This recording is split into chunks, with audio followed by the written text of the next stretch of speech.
Libra, kamusta kayong lahat? Ang reading na to ay para sa inyo, para sa buwan ng July 2024. General reading po ito kaya hindi po ito resonate sa lahat ng Libra.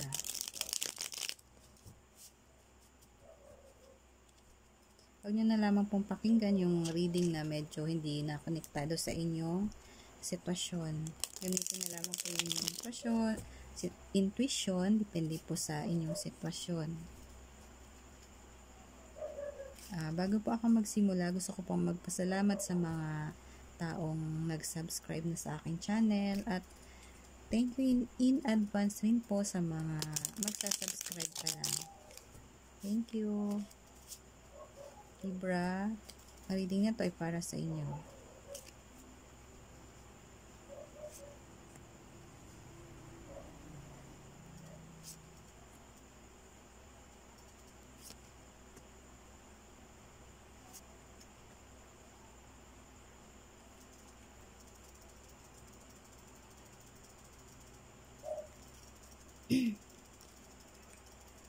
Libra, nakalagay po dito or nakikita ko dito sa card ninyo, meron po kayong pinaplano ngayon or nasa sitwasyon kayo na nagpaplano or gumagawa pa lang ng desisyon.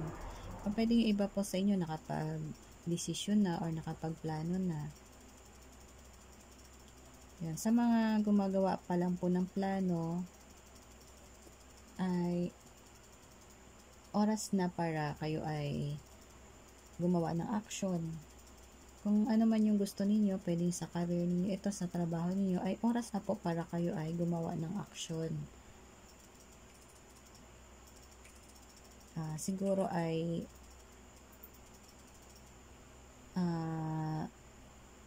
lumabas muna kayo sa inyong comfort zone. Ganon, at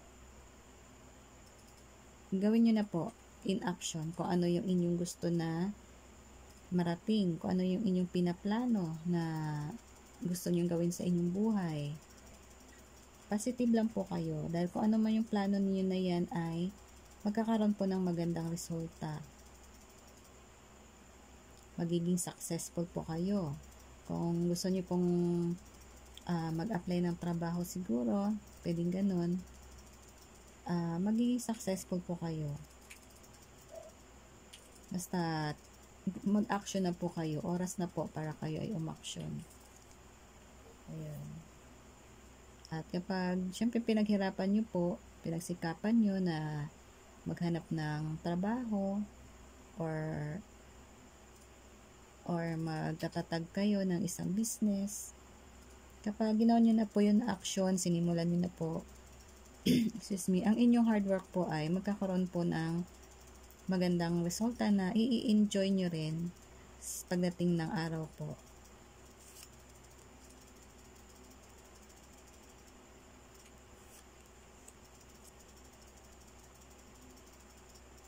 Pwede po ang iba sa inyo kaya nagpaplano pa lang siguro dahil meron po kayong pwedeng kulang kayo sa pondo, kulang sa kapital, kulang sa panggastos. Yan po siguro yung ibang iniisip ninyo, pinoproblema ninyo. Wala kayong financial support, pwedeng ganun po. So, huwag po kayong malungkot, huwag kayong mawala ng pag-asa. Huwag niyo pong isipin na hindi niyo po magagawa yun dahil kapag kayo po ay nagpursige, may tulong po or may blessing kapag kayo po ay kumilos na. Meron pong, at kapag kayo po ay positive sa inyong mga pinaplano, meron pong dadating po sa inyo na tulong. Ganun po, mga hindi nyo ini-expect, may dadating po sa inyo na tulong or pwedeng kayo rin po, gawa po kayo ng paraan para magkaroon po kayo ng inyong pangangailangan. Kung example, pera po yung inyong kailangan kaya hindi po kayo makakilos dahil kulang po kayo sa financial, ay meron pong paraan. may kasabihan nga po na kapag meron po kayong gusto, marami rin pong paraan.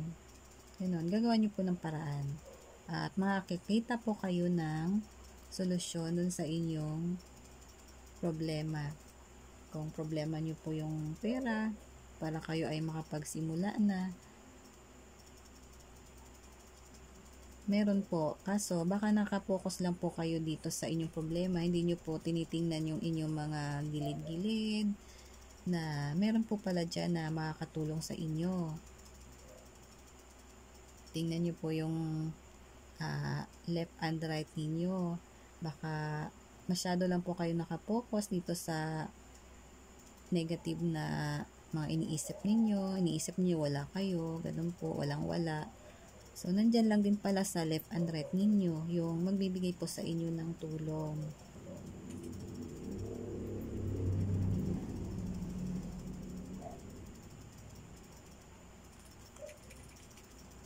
At maging positive lang po kayo dahil pag meron po tayong pinaplano minsan sa ating buhay na parang minsan di nga natin alam kung ano yung sa future, ganon. Pero dahil malakas po yung ating loob, ay tinutulungan tayo ng universe, tinutulungan tayo ng Diyos na tinutulungan niya tayo na makarating tayo doon sa tamang destinasyon na dapat nating puntahan.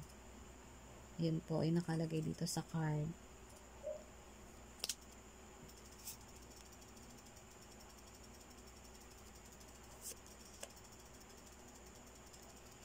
Eto, sinasabi dito sa card na mag-action na po kayo.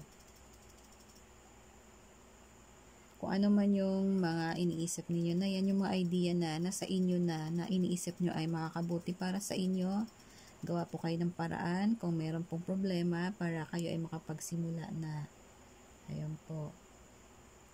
Kaya-kaya nyo po yan, malakas po kayo at magiging positive lang kayo, magagawa nyo po yung mga imposible na iniisip ninyo na hindi nyo magagawa, ay magagawa nyo po yan.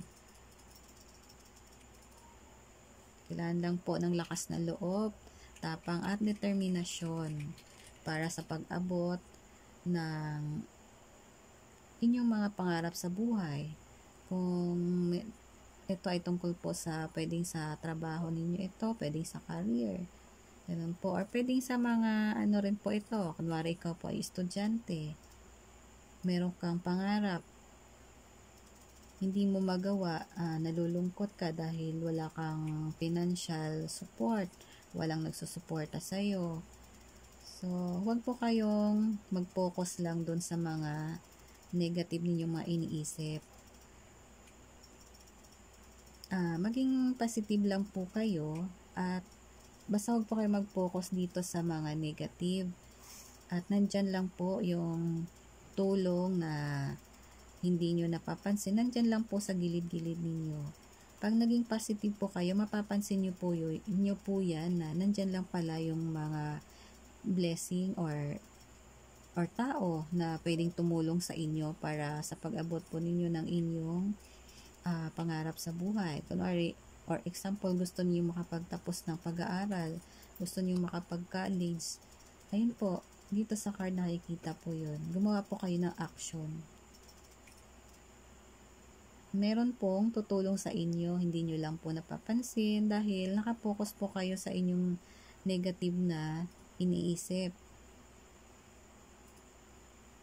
Yung pakiramdam po ninyo ay puro negative, ganun po. Parang nawawalan po kayo ng pag-asa. Pero sinasabi dito sa card na magagawa nyo po.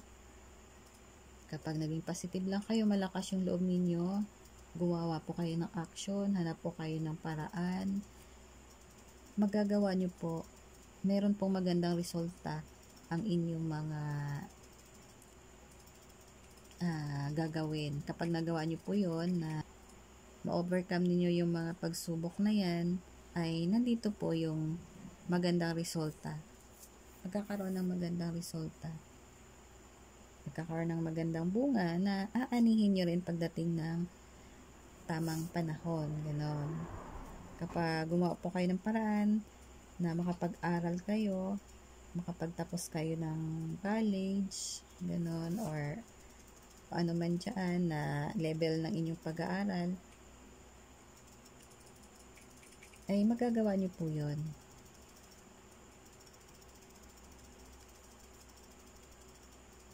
Kailangan lang po ng tapang, determinasyon. Meron pong tutulong sa inyo. Huwag lang po kayong mag-focus sa mga hindi maganda sa inyong paligid. Ganun. Kumilos lang kayo. Mag-action na. Kung ano man yung inyong mga pinaplano, kung ano man yung yung mga magandang idea na nasa isip ninyo ngayon, na iniisip nyo makakabuti sa inyo, tama po yun. Sundin nyo yung mga intuition. Minsan kasi tayo, kinakausap din tayo ng ating intuition kung ano yung dapat nating gawin. Kaso, yung mga negative na emotion din natin, yung nangingibabaw sa atin. Minsan, parang sinasabi na hindi mo magagawa yan, gano'n, nahihiya ka, or hindi mo kaya, natatakot ka. Pero, ano lang po yan, panira po yan sa mga plano natin. Ayun. Kapag malakas po yung loob natin, samahan po natin ng dasal. Minsan di natin ini-expect may biglang blessing or tulong na lumalapit sa atin. Tama po, di ba? Ayun. Kaya huwag po kayo mawala ng pag-asa. Magiging successful po kayo kung ano man yung inyong mga gustong gawin sa buhay. Yung mga pangarap ninyo kapag ginawan po ninyo ng action, sinimulan nyo na ngayon, magiging successful po kayo. Ayan. Kailangan lang po ng lakas ng loob. Minsan po, hindi po natin kasi alam na yung ating mga yung mga strength natin sa ating sarili. Kapag hindi po natin sinubukan, hindi po natin in-overcome yung mga fear natin, hindi po natin nalalaman yung ating mga kakayahan. Meron pa pala tayong mas maganda at mas malawak pang mga kakayahan. Ganon. Kakayahan sa ating mga sarili. Ma-realize po natin yan, yung mga kakayahan natin yan kapag na-overcome po natin yung mga struggle na nararanasan natin sa ating buhay.